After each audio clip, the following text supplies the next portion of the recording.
सबसे प्यारी है, माँ तू जग में न्यारी है। माँ तो सबसे प्यारी है, माँ तो जग में न्यारी है।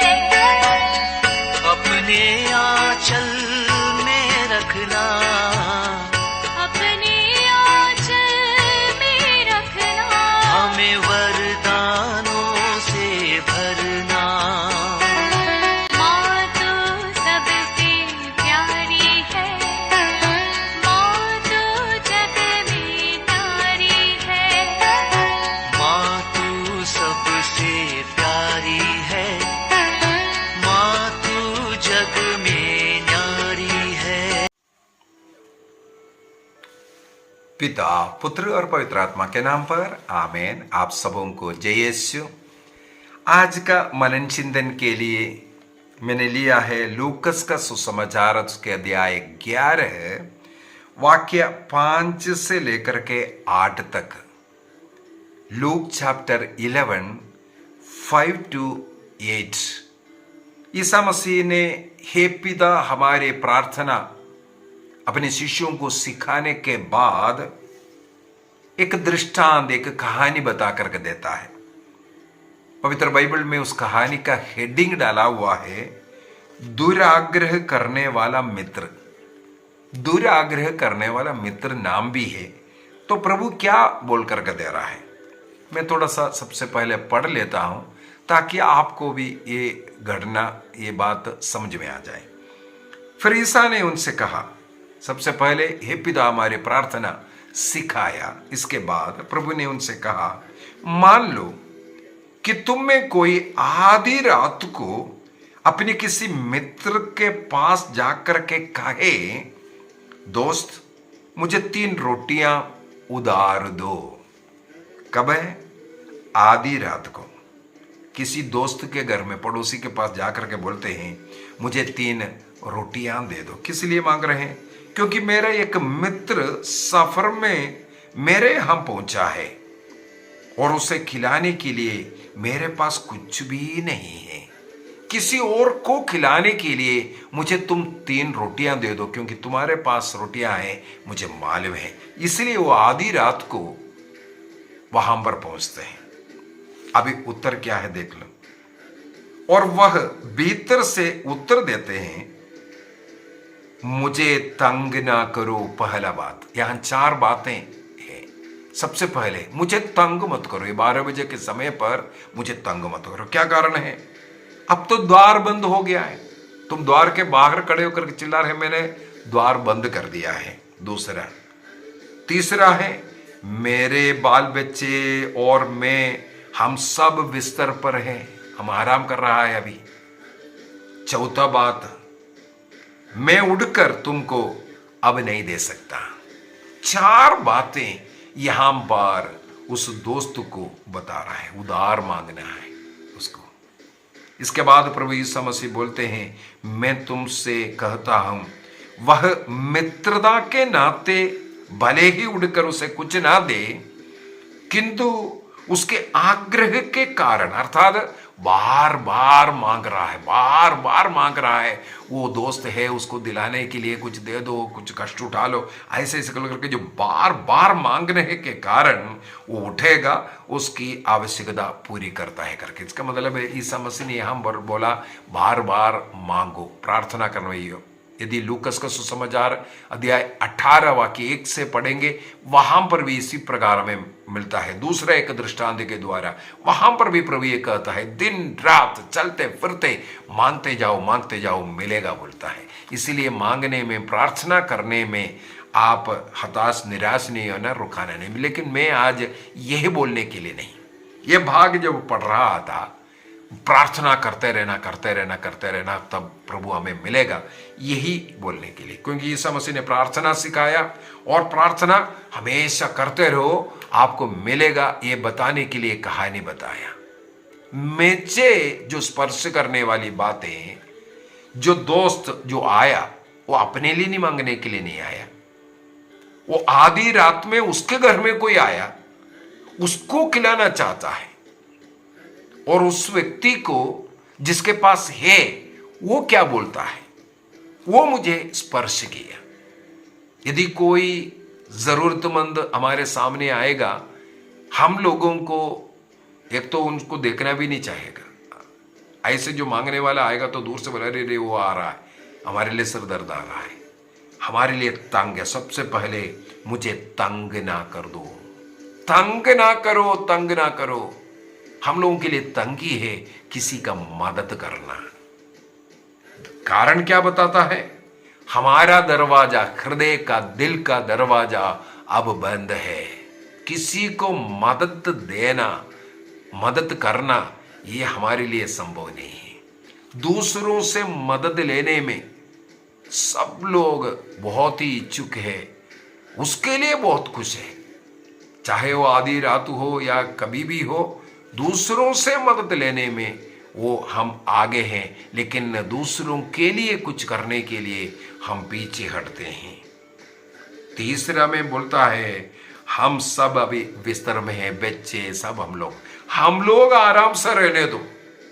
बिस्तर का मतलब है हम लोगों को आराम है। हमने जो मेहनत कर करके जो कमाया वो हम लोगों को आराम के लिए, हम लोग खाने पीने के लिए, हमारे बच्चों के लिए, आने वाले 4-5 पीढ़ी के लिए हम इकट्ठा करेंगे, लेकिन हम इससे कुछ भी दूसरों को नहीं देंगे।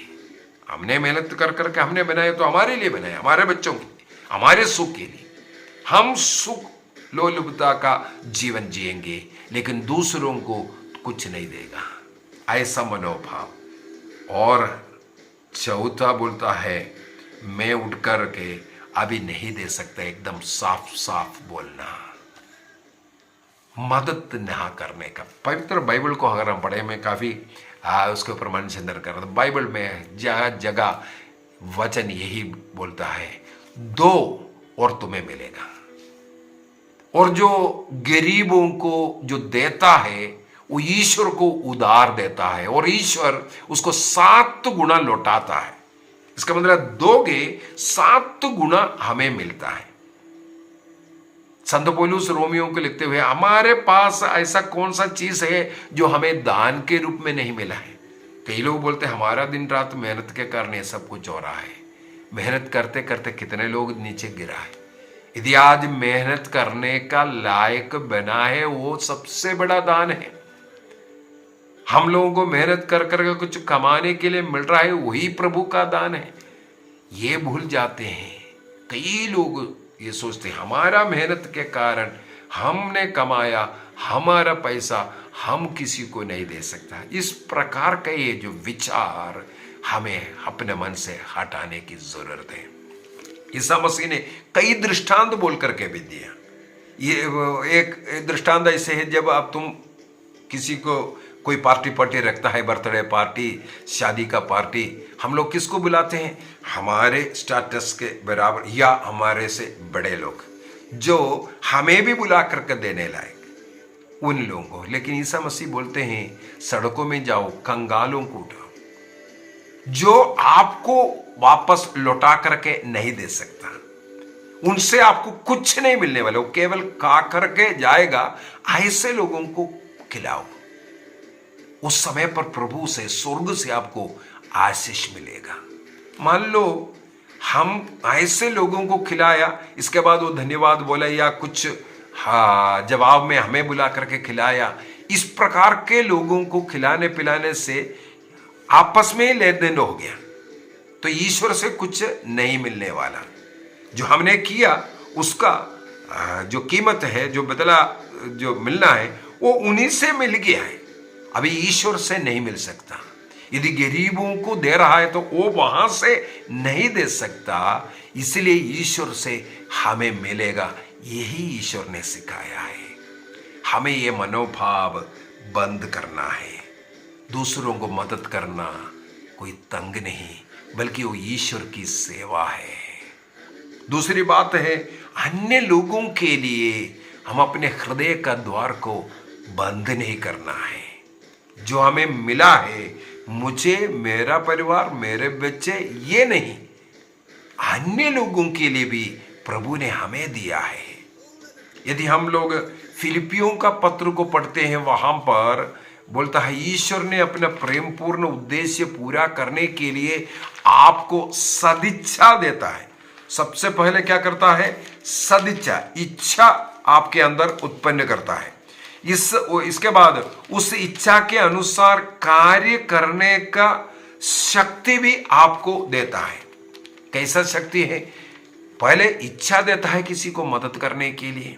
हाँ, वो गरीब है, उनके लिए कुछ मदद करना है, उनका रोटी का, उनका रहने का, कपड़े का, कोई भी ऐसा मदद का पहले इच्छा देता है। इसके बाद क्या देता है? उसका सामर्थ्य, उसका शक्ति, अर्थात उसके लिए जो रोकड़ा, जो पैसे की जरूरत है वो भी प्रभु प्रबंध करेगा। इसका मतलब ईश्वर किसी व्यक्ति को कुछ देना चाहता है तो मुझे और आपको प्रेरणा देता है।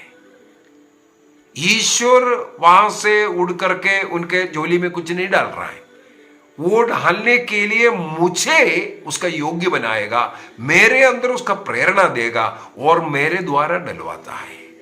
लेकिन कई लोग वहां से लेता है, इसके बाद दरवाजा बंद करता है ताकि कुछ बाहर ना जाए। ये गलत तरीका है। आइए हम अपनी आंखें बंद करें। जैसे ईसा मसीह ने आज हमें एक उदाहरण बता करके बताया,